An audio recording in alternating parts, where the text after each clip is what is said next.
भारती। सखी सहेली कार्यक्रम सखी सहेली सुनने वाली हमारी सखियों, सहेलियों और हमारे श्रोता भाइयों को दीपा माहेश्वरी और बुआ का नमस्कार। तो भाई ये जो स्वर लहरियां हैं सरगम की जो अभी बजी हैं, उनके संग हम हाजिर हो गए क्योंकि आज भाई सखी विशेष में नृत्यांगना है रोहिणी भाटे जी की हम बात करेंगे, इसलिए स्वर लहरियों की हमने बात की। जी बिल्कुल। और पायल की धुन के साथ और भी बातें हैं, कुछ और भी बातें हैं ना। हाँ जी। तो जैसे बैंक चलेंगे भाई। बैंक में क्या करना चाहिए, क्या नहीं करना चाहिए, बहुत अलग अलग मत होते हैं। और कभी कभी बहुत ज़्यादा यूँ कहिए ना बुआ जी कि दिमाग काम नहीं करता है। अरे हमने खाता 1 लिया, 2 लिया, इसमें कितना है, उसमें कितना है, बड़ा कंफ्यूजन हो जाता है। तो यानी कि मतलब ये है आज का जो विषय हमारा एक ही इस पर केंद्रित है। वैसे बैंक से संबंधित बहुत सारी समस्याएं हैं, चेक कैसे भरा जाए, ये सब चीज़ों पर हम आज बात नहीं करेंगे। हम सिर्फ ये बात करेंगे कि बैंक में जो खाता खोलना है वो 1 खोला जाए या 1, 2, 3 अगर है तो हो सकता है, नहीं हो सकता है, उसके क्या फायदे हैं और उसके क्या नुकसान है। हम तो दोनों चीज़ें उस पर चर्चा करेंगे। तो ये हमारा आज का विषय है जी। बैंक खाता करोगी तो फिर बहुत सारी बातें हो जाएंगी लेकिन जब इस तरीके की जब समस्या आती है ना, तो हम पता नहीं कैसी कैसी हरकतें करते हैं। कभी उंगलियों के बीच में पेन लगाकर घुमाना शुरू कर देते हैं, पैरों को एक पैर बहुत जोर जोर से चलाने लग जाते हैं, पलक तेजी से झपकाते हैं या बाल घुमाते हैं या कभी कभी आंखें मतलब पलक झपकती ही नहीं है, एक टक देखते रह जाते हैं। तो कुछ ऐसी चीजें हैं, उन्हीं में से एक है नाखून चबाना।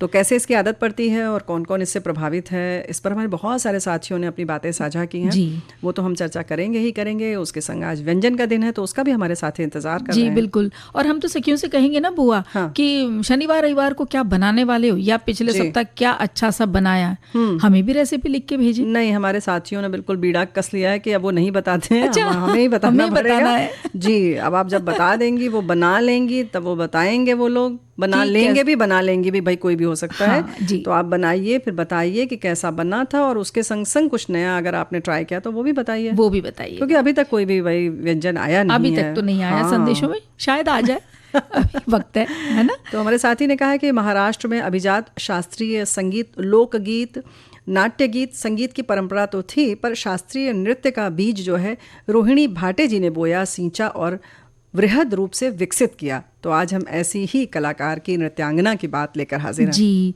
जैसे हमारे साथी ने बताया, उन्होंने प्रसिद्ध गुरु जो कथक गुरु हैं लच्छू जी महाराज और गुरु मोहन राव जी कल्याणपुर जी से उन्होंने कथक सीखा था। और अपने जीवन काल में से 6 दशक मतलब करीबन 60 साल अपने जीवन के उन्होंने कई बालिकाओं को कथक सिखाने में बिताया। यानी कि खुद तो सीखा ही, उसके संग संग प्रचार प्रसार किया, लोगों को प्रशिक्षित किया, स्कूल की स्थापना की और उनका संपूर्ण जीवन कथक को सीखने, सिखाने और शोध में बीता। इसीलिए उन्होंने अपनी एक अनूठी समृद्ध शैली भी विकसित की। जी बिल्कुल। उन्होंने कथक के साथ भरतनाट्यम जैसे जो शास्त्रीय नृत्य होते हैं उसे भी सीखा और पंडित केशव राव भोले और पंडित वसंत राव देशपांडे के संरक्षण में हिंदुस्तानी गायन का भी उन्होंने प्रशिक्षण लिया था। तो भाई एक बात तो है दीपा बिटिया कि इस बात से ये जाहिर होता है कि आप कोई एक विधा अगर सीख रहे हैं तो उसके संग संग 1-2 और चीज़ें उससे जुड़ी हुई सीख लेते हैं, तो कहीं ना कहीं एक नया स्वरूप सामने आता है जो रोहिणी जी ने किया। और मतलब एक बहुमुखी प्रतिभा हो जाती है और आपकी एक अलग पहचान बन जाती है। रोहिणी भाटे जी ने जयपुर और लखनऊ दोनों घराना सीखा और नृत्य रचनाओं का एक बड़ा कोश बनाया, जहां उन्होंने अभिनय के लिए एक विश्लेषणात्मक और नवीन दृष्टिकोण लागू किया। हिंदुस्तानी शास्त्रीय संगीत में अपने ज्ञान के कारण उन्होंने अक्सर अपनी नृत्य रचनाओं के लिए संगीत भी तैयार किया। अब देखो ये संगीत सीखने से ये सब हो पाया ना। विजया मेहता द्वारा निर्देशित शकुंतला के लिए उनकी जो कोरियोग्राफी है वो बहुत उल्लेखनीय है, बहुत प्रसिद्ध है। जी बिल्कुल। और उनका जन्म बिहार पटना में 14 नवंबर 1924 में हुआ था। और लेकिन जो मतलब पटना में बिहार में जन्म हुआ, लेकिन उनका जो शिक्षा स्कूल की कॉलेज की शिक्षा वो सब पुणे में हुई। तो 1946 में उन्होंने कला में डिग्री जो स्नातक बोलते हैं ना वो उपाधि प्राप्त की और शिक्षा पुणे से। और शिक्षा में उन्हें बहुत प्रेम था, अच्छा लगता था, तो उन्होंने इस वजह से ही कथक में डायरेक्टरेट की भी उपाधि प्राप्त की थी बाद में। भाई डॉक्टरेट करना बहुत बड़ी चीज़ है क्योंकि शोध करना इतना आसान नहीं होता है। उनके अनेक छात्रों का ये मानना है कि रोहिणी भाटी जी एक ऐसी बहुमुखी प्रतिभा थी जिसकी वजह से वो एक शिक्षक, लेखक, शोधकर्ता और आलोचक बनी और उन्होंने पुणे विश्वविद्यालय के ललित कला केंद्र में कथक के लिए पाठ्यक्रम स्थापित करने में बहुत महत्वपूर्ण भूमिका निभाई। उन्होंने बहुत सारे जैसे कहते हैं ना पाठ्यक्रम बनाया, उसमें बहुत सारे उनके सुझाव थे, बाकायदा उसमें सक्रिय थी वो। जी बिल्कुल। और एक लेखक के रूप में भाटे जी की आत्मकथा माझी नृत्य साधना और मी सोदोरा जो आधुनिक नृत्य के निर्माता हैं, उनका ईसादोरा डंकन और कथक दर्पण दीपिका की आत्मकथा इसका उन्होंने मराठी अनुवाद किया, जहां उन्होंने क्लासिक संस्कृत ग्रंथ जो है अभिनय दर्पण का संपादन भी किया और उसकी वजह से उन्हें बहुत प्रशंसा मिली थी, क्योंकि अनूठा काम था और अपनी कला में इतनी समर्पित थी कि जब वो अपने अंतिम समय में थी और अस्पताल में भर्ती थी तब भी ताल की संरचना पर वो शोध कर रही थी और उनके अनुसार कथक की उत्कृष्टता और खोज एक सतत और अंतहीन प्रक्रिया है, ऐसा उनका कहना था। जी बिल्कुल। और वे कथक के हर विवरण को कुछ इस तरह से समझाती थी कि सीखने वाले जीवन भर उनको याद रखते और उनके विवरणों का प्रभाव उनके दिलो दिमाग पर इतना रहता, मतलब जो सीखा उनसे वो चाहे वो तोड़ा टुकड़ा कुछ भी, कोई भी छोटा सा पीस हो कथक का, वो हमेशा सीखने वाले के दिल में रह जाता। जी हाँ, इन्हीं सब चीज़ों के लिए 14 नवंबर 1924 को जन्मी भारत की सबसे वरिष्ठ कथक नृत्यांगना और भारतीय शास्त्रीय नृत्य कलाकार, शिक्षक, लेखक, शोधकर्ता के रूप में विकसित हुई। अपने करियर के दौरान कई पुरस्कार से उन्हें सम्मानित किया गया, जैसे संगीत नाटक अकादमी पुरस्कार, कालिदास सम्मान। और हमारे एक साथी ने ये सब चीज़ें लिखकर भेजी हैं। भाई बता दें, तुम चौंक रही होगी कि दीपा बिटिया ये क्या बात हो रही है। नहीं, हम भी ध्यान से सुन रहे थे क्योंकि हमने भी उनकी ऐसी ही कुछ जानकारी निकाल रखी। जी हाँ, तो जयपुर और लखनऊ घरानों से कथक सीखा और इन्होंने ये भी लिखा है कि अभिनय के लिए एक विश्लेषणात्मक और नवीन दृष्टिकोण लागू किया। अक्सर अपनी नृत्य रचनाओं के लिए संगीत तैयार करती थी। समीक्षक सुनील कोठारी के अनुसार विजया मेहता द्वारा निर्देशित शकुंतला के लिए उनकी कोरियोग्राफी जो है बहुत याद की जाती है, ये हमारे साथी ने लिखा है। जी, और जो पुरस्कार की बात कर रहे हैं तो महाराष्ट्र राज्य का राज्य पुरस्कार भी उन्हें मिला था 1977 में और महाराष्ट्र गौरव पुरस्कार भी मिला है बुआ उन्हें। संगीत नाटक अकादमी फेलोशिप पुरस्कार भी उन्हें मिला है और उनके शिष्यों के ही शब्दों में वो अपने गुरु के बारे में कहते हैं कि हमने जो सबसे बड़ा सबक अपने गुरु से लिया है वो ये है कि अपने काम पर पूरी तरह से ध्यान केंद्रित रखना और उत्कृष्टता हासिल करना, भले ही वो 1 मिनट का ही कोई अनुक्रम क्यों ना हो, छोटा सा ही एक छोटा भी हो, भले हो, तब भी मेहनत उतनी ही करनी चाहिए, तभी उसमें जान आती है। जी बिल्कुल। और यही सारी लगभग जानकारियां हमारे सभी साथियों ने, बहुत सारे साथियों ने लिखकर भेजी हैं संदेश के माध्यम से। और आप लिखते हैं कि रोहिणी भाटे जी की मृत्यु 10 अक्टूबर 2008 को 83 वर्ष की आयु में पुणे महाराष्ट्र में हुई। जी, तो आप सबको बहुत बहुत धन्यवाद। और फिर बात होती है ना कि ये इतिहास इन्होंने रच दिया। जी बिल्कुल। एक संदेश पढ़ के सुनाए? हाँ, एक नहीं, जितने आए देखो भाई सब पढ़ना। ये क्या खास है कि तुम ऐसे उंगली उठा के बता रही हो? अच्छा। एक संदेश पढ़ के सुनाए तो डर लगने लगता है भाई। नहीं देखिए, आप ही के बारे ऐसा मतलब आपसे ही जुड़ा कुछ। अच्छा, कि ये तो वर्ल्ड फेमस बात है, नाखून चबाना सेहत के लिए ठीक नहीं।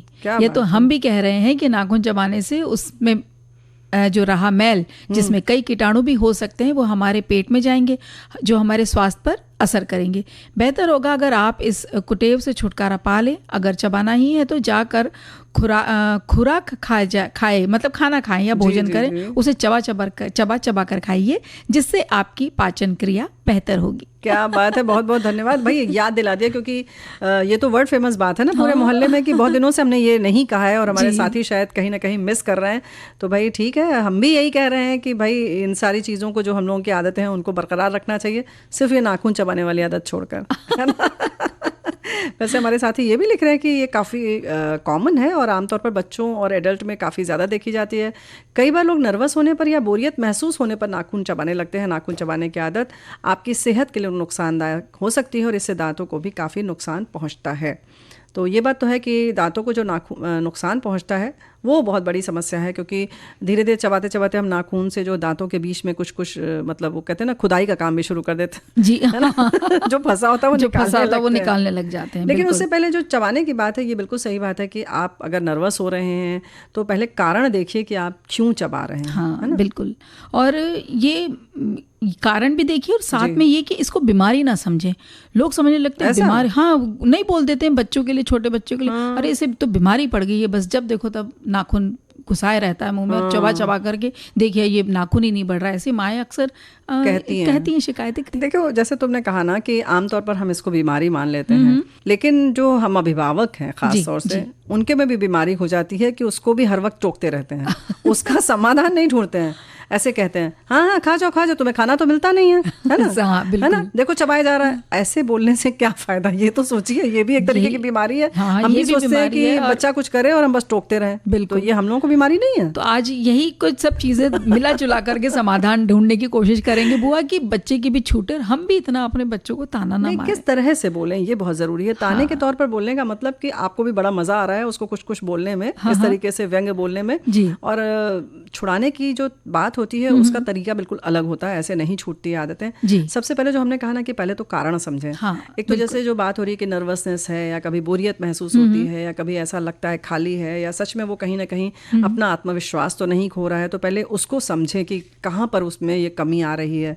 कभी जैसे पढ़ाई में कोई कमजोरी है तो बता नहीं पा रहा है घर में, कक्षा में कहीं उसको डांट पड़ गई है या कोई दोस्त उसको तंग कर रहा है और वो बता नहीं पा रहा है, छुपा रहा है, तो कहीं ना कहीं उससे अपने आप को व्यस्त करके कहने भुला देना, जैसे कहते हैं ना, अपने आप को कहीं भुला देना या किसी और काम में लग जाना, तो वो आदत फिर इस तरह से पड़ जाती है। पहले तो आप कुछ इस वजह से होती है, फिर धीरे धीरे वो आदत पड़ जाती है, फिर वो कारण भले ही हट गया हो लेकिन वो आदत आपकी पड़ गई है। तो सबसे पहले हम ये जानने की कोशिश करें कि बच्चा है अगर तो कहीं कुछ उसके मतलब बाहरी जीवन में, जो घर से बाहर के जीवन में कुछ बदलाव आ रहे हैं क्या? स्कूल में जैसे हो सकता है, घर में भी हो सकता है, घर में भी हो सकता है, दोनों ही बातें हो सकती है। और घबराहट, अगर उसके अंदर घबराहट एक बहुत बड़ा कारण है कि जब अंदर से घबराहट होती है, चाहे परीक्षा की हो या पढ़ाई न कर पाने की या कोई विषय को हमें समझने में कठिनाई उस बच्चे को आ रही है। बड़ों में भी ये देखा जाता है कि कोई ऐसी स्थिति आ गई है कि जहाँ पे हमें हल नहीं मिल रहा, तब भी वो एक, यही तो हम कह रहे हैं कि अभी पूछने वाले थे कि भाई ये बच्चों में होती है, बड़ों में नहीं होती है क्या? बड़ों में भी होती है, व्यवसाय से संबंधित समस्या आती है, अपने बच्चों से संबंधित समस्याएं जब आती है तब भी घबराहट होती है। कभी कभी डर लगता है कि कहीं ये छूट न जाए हमसे, ये कहीं अनहोनी न हो जाए, या कुछ अपने खुद भी गलत हो गया तो उसके लिए भी कहीं हम छुपाते रहते हैं। तो कारण बहुत सारे हैं। और एक अजीब कारण हमने देखा क्या कि बेटी की शादी होने वाली थी, तो पिताजी की आदत थोड़ी थी लेकिन वो बहुत बढ़ गई जैसे जैसे शादी के जो तारीखें नजदीक आने लगी। उन्हें ये लगता रहा कि तैयारियां सब बराबर तो हो रही है ना, सबका स्वागत अच्छे से तो हो जाएगा ना, को कोई दिक्कत तो ना हो या वो नाराज ना हो जाए। हाँ, ये चीजें उनमें भी देखने को मिलती है। तो हर तरह की घबराहट, मतलब सब चीजें शामिल हो गई। बिल्कुल सही बात है। कभी कभी आर्थिक स्थिति आपकी कमजोर होती है और कोई ऐसी पैसे की आवश्यकता आ जाती है, तब लगता है ये सारी व्यवस्था कहाँ से होगी, है ना। ये भी या कभी लोन लिया हुआ है, हम अदा नहीं कर पा रहे हैं, तो कारण बहुत सारे हैं। तो पहले कारण को समझिए। और जैसे कि अक्सर हम लोग बात करते हैं कि अगर निदान है तो आप घबराइए मत, और अगर निदान ही नहीं है तो फिर खुश रहिए, तब भी क्यों घबराना। लेकिन वो बात वैसी हो नहीं पाती। लेकिन हाँ, ये है कि अगर हम बड़े हैं तो उसके लिए कोई समाधान का रास्ता तो होता ही है, उसको ढूंढें और इस नर्वसनेस को खत्म करें। और ये जो जैसे हमने बहुत सारी इसके जो कारण के वजह से जो चीज़ें हमारी ज़िंदगी में हो जाती है, जैसे हम अब कहीं और फोकस नहीं कर पा रहे, काम में कहीं मन नहीं लग रहा है, या चाहते हैं कि आदत मेरी ये छूट जाए लेकिन हो नहीं पा रही है, तो ध्यान का भटकना, ध्यान शायद इसमें लग जाता है, इसलिए दूसरी सारी चीज़ों में ध्यान भटक जाता है। तो ये भी एक वजह हो सकती है कि क्यों इंसान इतना चबा रहा है या इस तरह से नाखून को क्यों कुरेदे जा रहा है। बिल्कुल सही बात है। और उसको कुरेदते समय एक बात और है कि उसके पहले नुकसान को भी समझें, क्योंकि हमारे साथियों ने भी लिखकर भेजा है कि नाखून चबाने की आदत से होने वाले नुकसान बार बार जो है नाखून की ग्रोथ में मददगार टिश्यू जो होते हैं वो क्षतिग्रस्त हो जाते हैं। नाखून चबाने की आदत नाखूनों के साथ ही आपके दांत और सेहत को भी नुकसान पहुंचाती है। दांत खराब होते हैं, नाखूनों में मौजूद गंदे बैक्टीरिया नाखूनों के जरिए पेट में पहुंचकर इन्फेक्शन का कारण बनते हैं। नाखून चबाने से जबड़े में इन्फेक्शन हो सकता है। ये भी बहुत मतलब कहते हैं चेतावनी वाली बात है कि जबड़े में इन्फेक्शन हो सकता है। तो इस बात का ख्याल रखें। और क्या होता है दीपा बिटिया कि नाखून चबाते चबाते जब नाखून खत्म हो जाते हैं तो कहीं ना कहीं हम अपनी त्वचा को भी डैमेज करने लगते हैं और उसमें से खून भी आने लगता है। तो आप देखिए कितनी खराब स्थिति पहुंच जाती है कभी कभी। और उसके लिए तो कई बार डॉक्टर के पास जाना पड़ता है कि वो इस तरह से छील चुका रहता है कि अब लगता है कि भाई डॉक्टर के पास ले जाके मलहम पट्टी ही करानी पड़ेगी। छोटा बच्चा है तो वो बिल्कुल भी नहीं मान रहा है, और बड़े को तो चलिए आपने टोक दिया, नाराज हो गए, डांट दिया, कोई नहीं मानते, वो भी नहीं मानते। देखो ये तो हो गया डॉक्टर के पास तब जाते हैं जब घाव हो जाता है, लेकिन ये जो आदत छुड़वाने के लिए भी चिकित्सक के पास जाया जा सकता है, उसकी काउंसलिंग कर सकते हैं वो।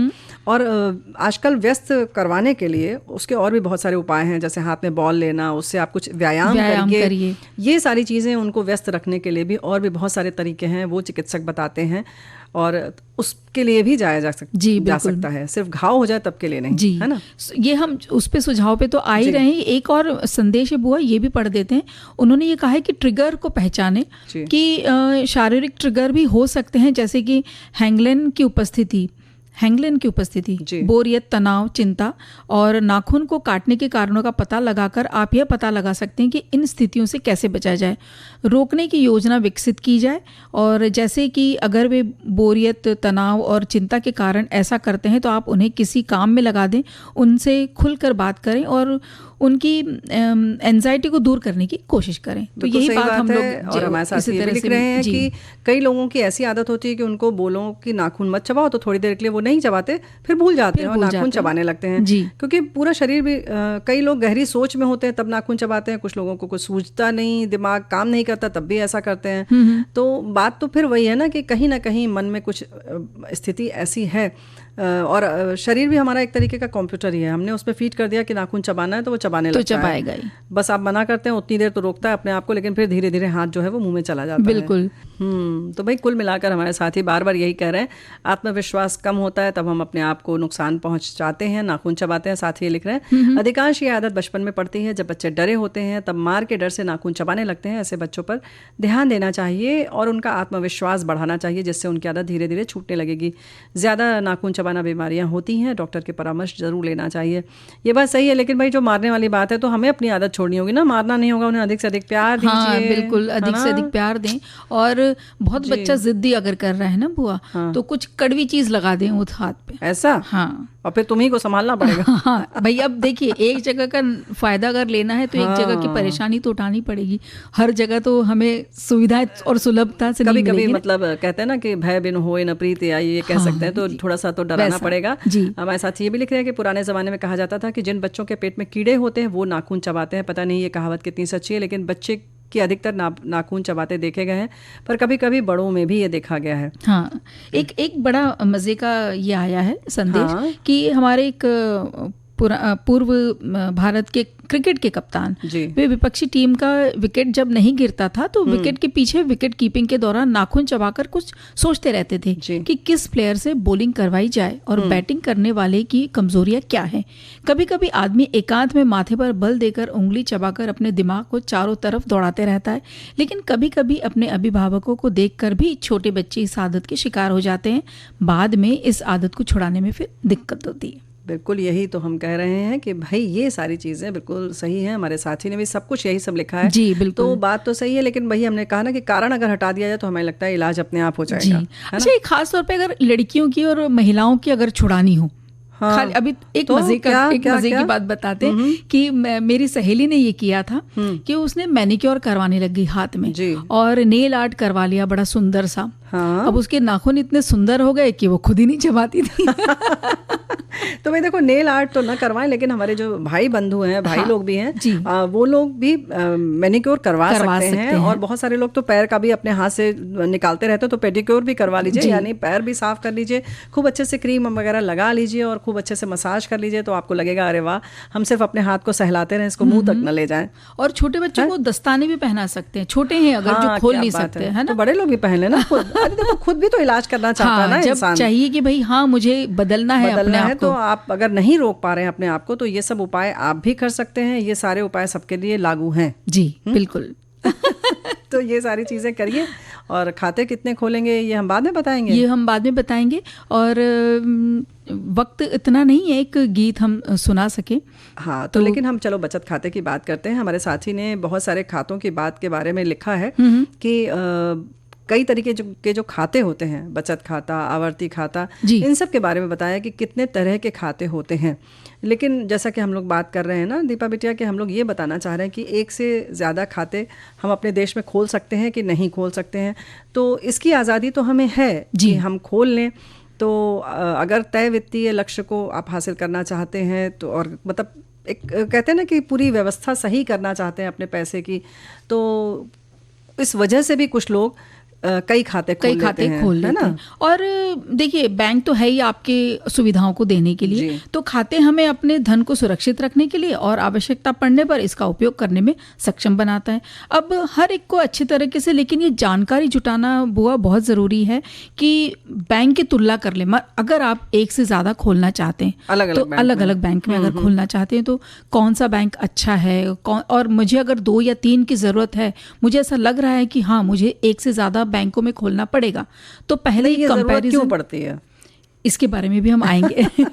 हाँ, मतलब इसकी ज़रूरत एक तो ये भी होता है कि जैसे किसी की आमदनी जो है उसको एक अलग बैंक में रख लेते हैं ताकि हम उसमें से सीधे ना निकालें, और उसका फ़र्क तो पड़ता है। जैसे आप जिस डिब्बे में शक्कर अगर निकाल देंगे तो उस दिन 2-4 दिन तक शक्कर जो चाय जो है वो बहुत मीठी सी बनती है। ज़्यादा पैसा देख के ज़्यादा निकालेंगे आप, तो वो वाला यहाँ पर भी लागू हो जाता है। तो आप बेहतर है कि जहाँ पर आपकी पूरी आमदनी जा रही है वो खाता अलग रखें, खर्च करने के लिए थोड़ा सा अलग कर लें, उसमें थोड़ा थोड़ा डालते रहें, तो एक बड़ा टैंकर बना लें, एक छोटा टैंकर बना लें, इस तरीके की चीज़ें की जा सकती हैं। और भी बहुत सारे उपाय हैं। खातों का क्या करें, बैंक के खातों का एक रखें या एक से ज़्यादा रखें?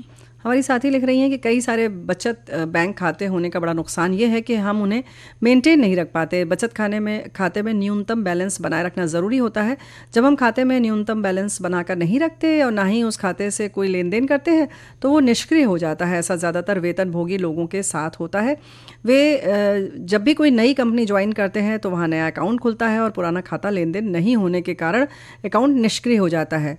तो ये बात तो है, बिल्कुल सही है। लेकिन जो हम पहले बात कर रहे थे कि एक बड़ा जो होता है जिसमें ज़्यादा पैसे आते हैं, तो दूसरा इसलिए भी कर लेते हैं कि जो बहुत हम ऑनलाइन जितने पैसे के लेन देन करते हैं, ऑनलाइन हम खरीदारी करते हैं, तो उन सब में कहीं अगर कोई भी दुर्घटना की अगर संभावना है और रहती ही है तो उसके लिए बेहतर है कि आप निश्चित धनराशि उसमें डालते रहें, 10,000 12,000 जितना कि आपके आमदनी के हिसाब से है, जितना सह सके और जितना आपको लगता है कि भाई अगले 15 दिन में मेरा इतना खर्चा तो होता ही है, नहीं तो उतना ही डाल। आजकल क्या है कि बैंक के सारे ऐप आ गए हैं, तो आप घर में बैठे बैठे मोबाइल पर ही ऐप के माध्यम से एक बैंक से दूसरे बैंक के खाते में आप पैसे डाल सकते हैं, है ना? बिल्कुल, जिसको कि आप ऑनलाइन के ट्रांजैक्शन के लिए आपने जोड़ के रखा है, जिसमें खाता दिया हुआ है। जी, तो ये हमारा अपना एक सुझाव है और प्रैक्टिकल व्यवहारिक है, जिसको कि जहाँ पर अधिक धनराशि है उसको आप कहीं पर भी न दें, उसका सारा सेव न करें, है ना? हाँ, क्योंकि सुविधा के लिए हम सारा उसका कार्ड नंबर ये सब सेव रखते हैं, क्योंकि सिर्फ आपको CVV नंबर डालना है और OTP आया और आपका पेमेंट हो गया। तो सुविधा तो चाहिए। जब इतनी तकनीकी आधुनिक चीजें आ गई हैं तो जाहिर है कि उसका सुविधा ली जाए, है कि नहीं? क्यों छोड़ दें हम फिर वैसे ही बैंक में जाएं और सब वैसे ही करें, तो फायदा क्या है? बिल्कुल। लेकिन यही रहता है बुआ कि जैसे हमारे श्रोता ने भी बताया कि उनका सबका मेंटेन आपको रखना पड़ता है। अगर एक से ज्यादा खाते हैं तो जैसे हमें न्यूनतम कितना वहाँ पे राशि ज्यादा खाते हैं तो वो ज्यादा पैसे भी खाते हैं, ज्यादा जी, मेंटेनेंस चार्ज तो लगता है, कार्ड का पैसा लगता है, बहुत कम है। लेकिन कुछ ऐसे बैंक है जहाँ पर की चार्ज बहुत कम है, तो फिर वही बात है कि हमें सारी जानकारी निकालनी होगी और हम कहाँ पे इसको रख सकते हैं, कहाँ पे नहीं। लेकिन दीपा बिटिया, एक बात तो है कि कम हो चाहे ज्यादा हो, जी, हम क्यों दें? हम कहते हैं साल में भी 2 रुपए भी अगर देना है तो क्यों दिया जाए, सिर्फ इसलिए कि हमें चाहिए 4 खाते। जरूरत देखनी चाहिए कि हमें कितने खातों की जरूरत है। अब ऐसा रहता है ना कि भाई हमसे नहीं संभल रहा ये एक अकाउंट में, हम नहीं अपनी सारी चीजों को कर पा रहे, तो वहां लोग सोचते हैं कि हम 2 कर लें, या फिर घर में इस तरह की का कुछ आपके समीकरण है जहां आपको लगता है कि नहीं मुझे 2 से ज्यादा खाते रखने। कई लोग बहुत, जैसे हम जो अभी आदत की बात कर रहे थे ना, नाखून चबाने वाले, तो घबराहट जिनको बहुत होती है, जिनको भविष्य का बहुत डर रहता है ना, तो बुआ वो लोग ऐसा करते हैं कि ये मेरा इतनी मेरी बचत है, ये मेरे भविष्य के लिए, मेरे बच्चों के लिए या मेरे परिवार के लिए, वो मुझे अलग ही रखनी है, उसको मैं कतई भी देखना भी नहीं चाहता हूं। हाँ, तो इस तरह का एक खाता रख लेते हैं। और फिर एक होता है, जैसे हमने डिजिटल वाली बात की कि डिजिटल हमारी इतने पेमेंट उससे जोड़ दिया। फिर एक हमारा प्राइमरी अकाउंट तो होता ही है जहाँ पे सारी सैलरी या व्यापार से जुड़े जो भी धन राशि आपकी आती है हम उसके अंदर डालते हैं। तो ये अब धन प्रबंधन की बात हो गई कि क्यों हमें खाता खोलना पड़ता है। बहुत सारे लोगों को और भी बहुत कारण होते हैं। कभी कभी सिर्फ बच्चे के लिए खोल देते हैं कि अच्छा इससे बच्चा सारा ट्रांजेक्शन करेगा, या बाहर रह रहा है तो वो चाहे तो वो निकाल ले, हमने उसमें डाल दिया है, उसको पॉकेट मनी अब कैश हाथ में न देने के बजाय खाता उसका एक बना दिया हमने कि भाई वो उसमें से निकाल लेगा, उसका कार्ड उसको दे दिया, है ना। और इसका विपरीत भी हो जाता है कि बच्चे विदेश में रह रहे हैं लेकिन माता पिता यहाँ हैं, तो वो एक अकाउंट खोल देते हैं अपने ही नाम का। और हमने देखा है ये अपने ही आसपास की, वो अपने किसी रिश्तेदार को कार्ड दे देते हैं और उनको बोलते हैं भाई मम्मी के लिए ये लाना या पिताजी के लिए ये लाना है। तो ये इस तरह के भी एक अकाउंट रहता है जिसमें एक न्यूनतम वो राशि रखते हैं जिसमें कि भाई माता पिता का ध्यान भी होता रहे, उनका सेहत का और उनकी हर चीज के रख रखाव का। कारण तो इतने होते हैं ना, कभी कभी ये भी कारण होता है कि भावनात्मक जुड़ाव किसी किसी बैंक से होता है। पता लगा हमने 2 उसमें से खोल लिया और एक हमारे पिताजी जिसमें काम करते थे वो बैंक खाता खोल लिया, जब भी नहीं वो तो खुला था बचपन से, और जब भी बंद करने जाते थे तो कहते नहीं नहीं नहीं नहीं ये तो देखिए आपके बाबूजी का बैंक का है, आप इसको मत बंद करिए। अब आप उनसे 2 बार के बाद कह ही नहीं सकते कि आप इसे बंद करिए। तो कभी कभी इस चक्कर में भी कई खाते हो जाते हैं। तो कारण बहुत सारे हैं। तो भाई मेंटेनेंस की दिक्कत तो होती है। इसी चक्कर में हमारे एक साथी ने बड़ा मजेदार संदेश भेजा है ना। वो क्या है बुआ? बहुत से लड़कों को शादी से पहले कई बैंक में खाते होते हैं। जो अगुआ होते हैं वो यही कहते हैं कि लड़के का कई जगह फिक्स है, मतलब बड़े लोग जो घर में होते हैं। और जब शादी के बाद मोहतरमा आती हैं तब उन्हें पता चलता है कि अरे खाता तो सिर्फ एक ही है, वो भी बहुत से लोग छिपाते फिरते हैं अपनी श्रीमती जी से। तो ये बात तो सही है। और एक बात और है, इससे बड़ा याद आया कि बहुत सारे लोगों को एक गुप्त टाइप का भी खाता खोलना पड़ता है जिसकी जानकारी किसी को ना रहे कि उसमें कितना पैसा है, कि उसमें कितना पैसा कभी कभी ये भी मजबूरी होती है। ऐसे आश्चर्य में मत आओ, बहुत सारे परिवार ऐसे हैं जो जहाँ पर गुप्त रख सकते हैं, रखना पड़ता है। हो सकता है वो मेरे भाई बंधु हों या बहनें हों, सभी का होता है, हो सकता है ऐसा।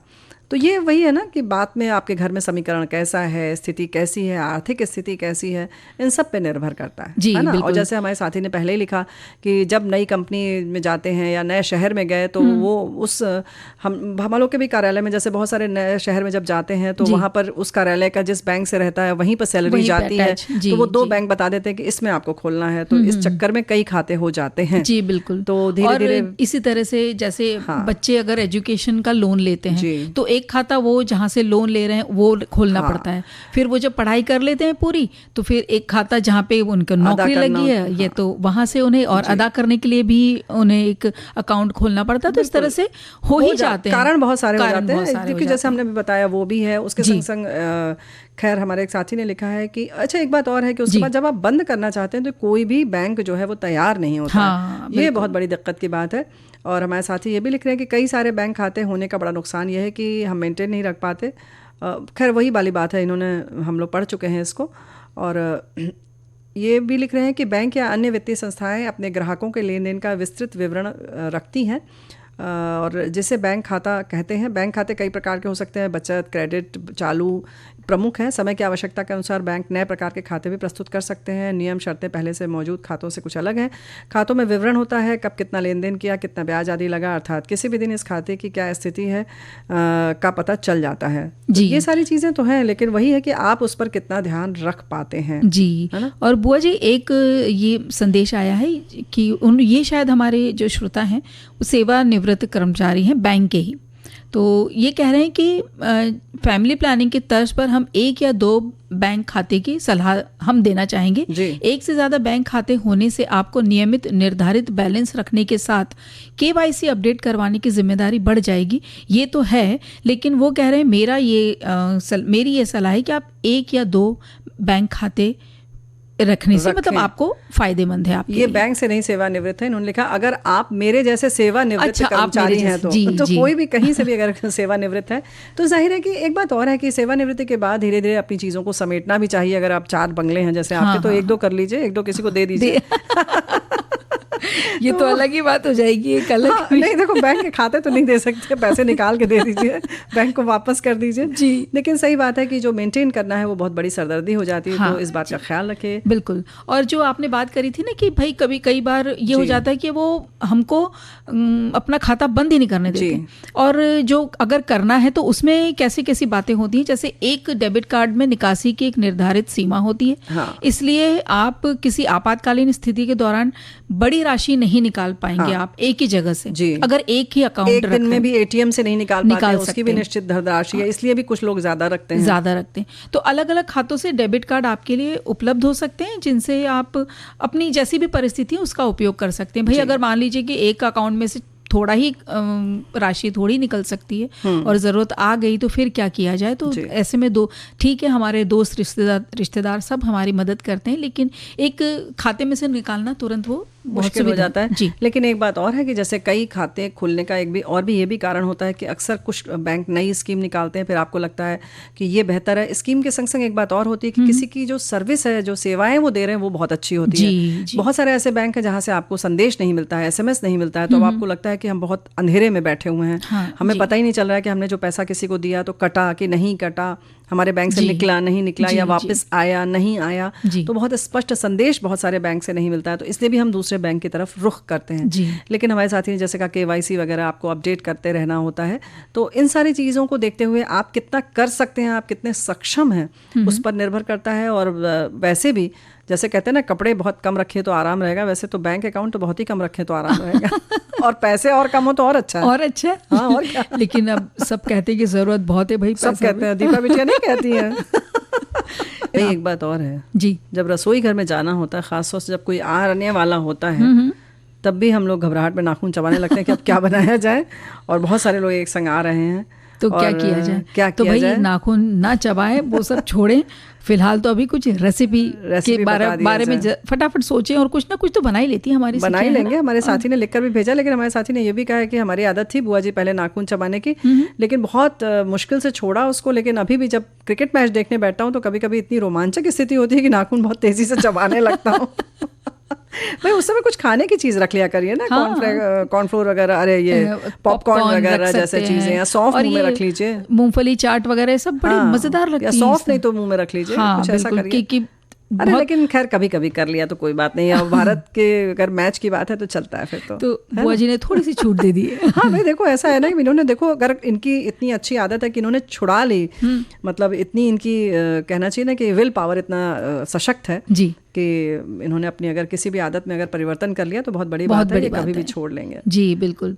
और जैसे क्या लिख रहे हैं हमारे साथी का संदेश है, वो आप पढ़ेंगे कि क्या चीज़ उन्होंने जो व्यंजन भेजा है। हाँ, उन्होंने 1 कप मेथी कटा हुआ बता रहे हैं, और लिख रहे हैं कि 7-8 लहसुन की कलियां ले लीजिए, 1 प्याज कटा हुआ ले लीजिए, 5-6 हरी मिर्च, अदरक का टुकड़ा 1 इंच, 1 छोटी चम्मच नमक, लाल मिर्च पाउडर इतना ही अमचूर, और 1 छोटी चम्मच नींबू का रस, 2 छोटा चम्मच दही, और मेथी को धो लीजिए अच्छी तरीके से। प्याज अदरक लहसुन को काट लीजिए, मिक्सी में सारे मसाले डाल लें और पीस लें। चटनी तैयार है, यम्मी यम्मी। तो भाई 1 कप मेथी कटा हुआ है, तो ये मतलब मेथी की चटनी हो गई, मेथी की चटनी हो गई। तो ये तो थोड़ी सी, और हालांकि ये लिख रहे हैं कि चटनी किसी ढक्कन में निकाल ले, बर्तन में होगा, और गर्मा गर्म पकौड़े के साथ परोसें। अच्छा, तो ये एक अलग तरह की चटनी है भाई, मेथी इसका स्वाद थोड़ा सा अलग होगा। हाँ, लेकिन होगी अच्छी, क्योंकि इसमें लहसुन भी है, प्याज भी है, अदरक है, हरी मिर्च है, अमचूर है, नींबू का रस है, दही है। अच्छा, दही है, और जो नींबू का रस डिप होता है ना, उस तरीके की चीज बनेगी, उस तरह की चीज बनेगी जी। लेकिन अच्छा होता है कि पकौड़े बताते तो ज्यादा मजा आता है। तो पकौड़े तो वैसे हमारे साथी बनाते रहते हैं, बना लेंगे। और तुम क्या बता रही हो? हम तो सोच रहे थे आज एक सूप बताएं। अच्छा, roasted tomato soup. Tomato soup तो घर में, टमाटर का सूप तो बहुत जगह बनता है, लेकिन ये रोस्टेड टमाटर का सूप है। इसमें आप बड़े लाल टमाटर अभी तो बहुत अच्छे आ रहे हैं, तो आप 4-5 ले लीजिए, और लहसुन की कलियां ले लीजिए 6-7, आपके घर में जैसे खाते हो। अगर ज़्यादा पसंद है तो थोड़ा ज़्यादा भी ले सकते हैं। फिर ऑलिव ऑयल या तिल का तेल, या घर में जो भी तेल आप इस्तेमाल कर रहे हैं वो लेना है आपको। 2 चम्मच काली मिर्च 1/4 छोटा चम्मच लेना है, और शक्कर थोड़ा सा, और गुनगुना पानी आधा कप, या फिर जैसे गाढ़ापन आपको चाहिए उस हिसाब से, और नमक भी आप अपने हिसाब से डाल लीजिए। टमाटर को ऊपर से थोड़ा सा तेल लगा के और धीमी आंच पर बिल्कुल इसको भूनना है बुआ। और इसी तरह लहसुन को भी भूनना है। तो टमाटर और लहसुन को आप अगर आप गैस के उस पर नहीं भूनना चाहते तो अगर आपके घर में माइक्रोवेव है तो आप उसमें भी डाल करके, इसको थोड़ा सा एयर फ्रायर भी आ गया तो उस पर आप भून सकते हैं। अब उनको ये चाहे तो उसमें बेकिंग ट्रे में आप जैसे कि 100 डिग्री 180 डिग्री पे भी आप रख सकते हो, 10 मिनट में वो हो जाएगा। फिर इसको आप रोस्ट करके, अब कुटी हुई जो मिर्च है वो और नमक और थोड़ी सी शक्कर के साथ टमाटर और लहसुन को अच्छा बारीक पीस लें। ये सब चीज़ें, बाकी दूसरी चीज़ें सब लेकर के, अब अगर सूप, उसके बाद थोड़ा गर्म पानी आपको डालना है। और अगर सूप आपको लग रहा है कि बहुत गाढ़ा है तो थोड़ा और गर्म पानी इसमें डाल लीजिए। फिर सूप को पैन में आप थोड़ी सी देर और रख करके इसको पकाना है। फिर ब्रेड के वो जो क्रूटॉन्स बनाए जाते हैं ना छोटे छोटे, आप वैसे बना लीजिए, या ऊपर से आप कुछ और दूसरी कोई चीज़ बच्चों को देना चाहते हैं तो आप वो भी आप मतलब काट के उनको तल लीजिए। हाँ, तो वो भी ले सकते हैं। और जो जैसे होटल में सर्व करते हैं ना, थोड़ा सा क्रीम डाल करके, तो टमाटर का सूप कटोरे में डाल के पत्ती डाल लीजिए, सजा दीजिए, गार्निशिंग कर दीजिए। तो सूप तो वैसा ही है, लेकिन इसमें यह है कि आप टमाटर को थोड़ा भून रहे हैं, लहसुन को भी थोड़ा भून रहे हैं, तो वो स्वाद थोड़ा अलग आ जाएगा, थोड़ा सोंधापन होगा इसमें, और इस मौसम में आपको बहुत अच्छा लगेगा। लेकिन अभी तक हमने खाने की कोई भी चीज़ नहीं बताई है, आपको दांत नहीं लगाना पड़ेगा, लेकिन हम जो बता रहे हैं उसमें आपको दांत चबाना पड़ेगा। तीखा पुडला बनाइए गेहूं के आटे का, 1 कप में ले लीजिए नमक, गेहूं का आटा, फिर उसमें ज़ीरा डाल दीजिए, चम्मच अजवाइन, मसली हुई हींग, चुटकी भर लाल वो क्या बोलते हैं लाल मिर्च, दही चाहिए, थोड़ी सी हल्दी चाहिए, और अदरक का पेस्ट आदि डाल लीजिए। इसको घोल लीजिए अच्छी तरीके से, और तवे पर इसका चिल्ला जैसा बना लीजिए, दोनों तरफ अच्छे से सेक लीजिए। फिर आप चाहें तो इसको सूप के बाद खाइए, चटनी के साथ में, जो हमने चटनी बनाई है। भाई हमारे साथी बड़े परेशान हैं, हमारी साथी लिख रही हम तो अभी अभी रसोई से आए, आप फिर व्यंजन बनवाएंगी। तो भाई हम नहीं बनवाएंगे, आप आटे का हलवा देखिए हम बना देते हैं, आप खा लीजिए। अच्छा, आप जितना बनाना है उस हिसाब से आप देख लीजिए। 1 कटोरी आटा ले लीजिए, और करीब 3 बड़ा चम्मच जो है वो देसी घी, हम लोग तो घी में ही बनाते हैं भाई, बाकी आप अगर तेल में बनाना चाहें तो वैसे बनाइए। घी डाल लीजिए कढ़ाई पे, और जब घी अच्छे से गर्म हो जाए तो छन्नी से छान के आटा उसमें डाल दीजिए, ताकि वो गुलठी ना पड़े उसमें, और उसको चलाते हुए भून लीजिए अच्छे से। थोड़ा ज़्यादा घी लगेगा भाई, फिर आप ये मत देखिएगा कि बहुत ज़्यादा आप घी खा रही हैं, फैट वैट अच्छा चिकनाई के लिए ज़रूरत है, मतलब चिकनाई के शरीर में, है ना। और तो उसके बाद अच्छे से भून लीजिए, और लगभग भूरा होने तक इसको भूनिए, ऐसा नहीं कि थोड़ा भी हल्का रह जाए, लगभग भूरा होने तक इसको भून लीजिए। अच्छा, खूब ज़्यादा, और खुशबू भी बहुत अच्छी आने लगेगी, अभी आने लगी, अभी क्या बताएं। फिर आप जब भूनने के बाद आप देखें कि जितना दिख रहा है आपको कढ़ाई में, उतना ही शक्कर आप डाल दीजिए उसमें जी। और करीब 2.5 गुना जितना आपने आटा लिया था, गेहूं का आटा लेना है, और उसका 2.5 गुना पानी अलग पहले से रख लीजिए। और उसके बाद चलाते चलाते जब शक्कर जैसे ही डालिए, थोड़ा सा बस 2 बार आप चलाएंगी उसको उसे झरनी से, और उसके बाद तुरंत पानी डालिए, और गैस की जो आंच है वो तेज़ कर लीजिए, और उसको जल्दी जल्दी चलाते जाइए। बहुत तेज़ी से इसमें बुलबुले उठते हैं, कई बार अपने ऊपर भी आते हैं, थोड़ा संभल के रहिएगा। लेकिन जब अच्छा लगेगा तो फिर थोड़ा बहुत चलता है सब चीज़ें। तो उसके बाद खूब इसको चलाते रहना होगा। ऊपर से आप 1 चम्मच इसमें देशी घी और डाल दीजिए। फिर लगभग जब अच्छे से और इसमें भुन जाएगा तो कढ़ाई छोड़ देगा।